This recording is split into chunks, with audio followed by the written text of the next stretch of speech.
Thank you for the introduction, Christine, and thank you all for being here tonight. Like many of you, when I first wake up, I think about how can I get a caffeine fix and how can I get it as fast as humanly possible.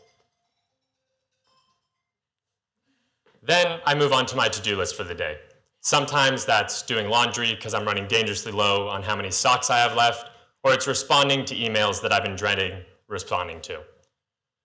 I wish I could clone myself, but unfortunately I can't yet, that is.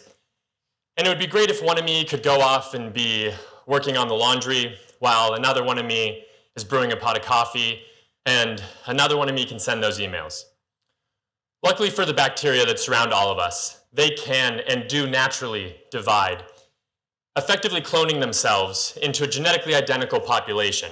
And so a biological question that we have is how can we engineer a population of cells to have some portion of them be metaphorically doing laundry, others sending off emails, and the rest of them brewing a nice Italian roast for you.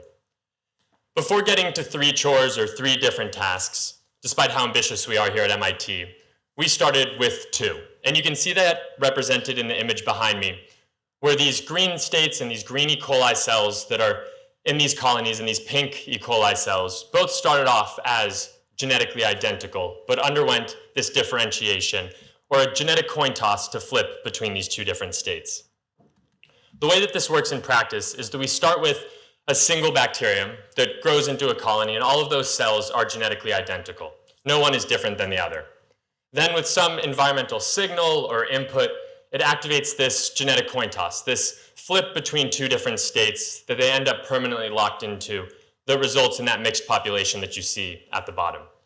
And so the way that this works in practice at the DNA level starts off with these enzymes or these proteins called recombinases that are activated under some input signal. Below that, you can see the DNA, the schematic there, that shows 2 genes, RFP and GFP, or red fluorescent protein or green fluorescent protein. And the way that these recombinases work is they're able to bind sections of DNA and rearrange them. They can flip things around or they can delete out sequences altogether.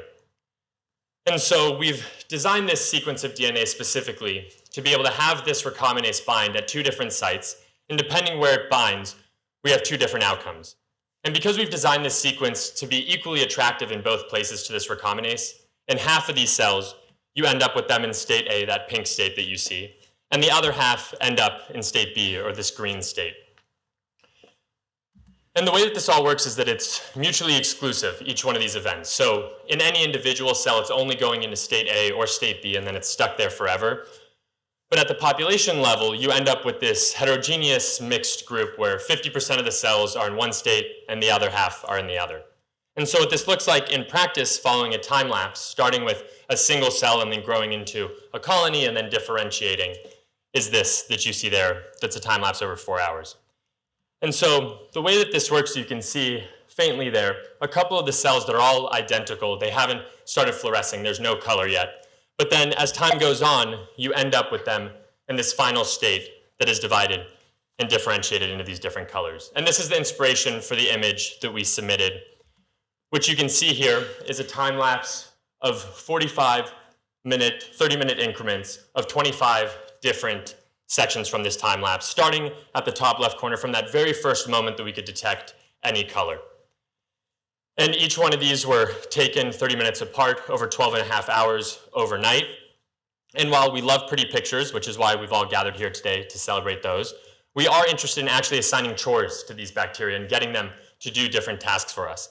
And we haven't quite gotten to brewing Italian roast with bacteria yet, but we have thought about ways that we can divide labor and have a synergistic effect whereby bacteria are engineered to fix nitrogen, for example, to improve crop yield, or in tumors being able to go after different tumors in vivo where some population of the cells produces cytokines and the rest present nanobodies. We can think about this in the gut where engineered probiotics produce antibiotics that are able to target specific pathogens while leaving the native gut microbiome intact. And so these are just a few of the applications of 2 states that we've come up with, and we're actively pursuing some of them in lab right now. But if you're wondering how 3 would work, you can come and grab me after all the talks, and I'd be happy to show you how we've not only made 3 states work, but also 4 in practice. And with that, I want to thank all of the institutes and sources at MIT that have made all this work possible, and our funding sources, the entire Voight Lab, my PI, Chris, and then a huge shout out to Olivia Rando and Arash Farhadi, who made this work possible and were alongside me, engineering these strains, designing them, building them, and collecting the images that you've seen today. Thank you so much.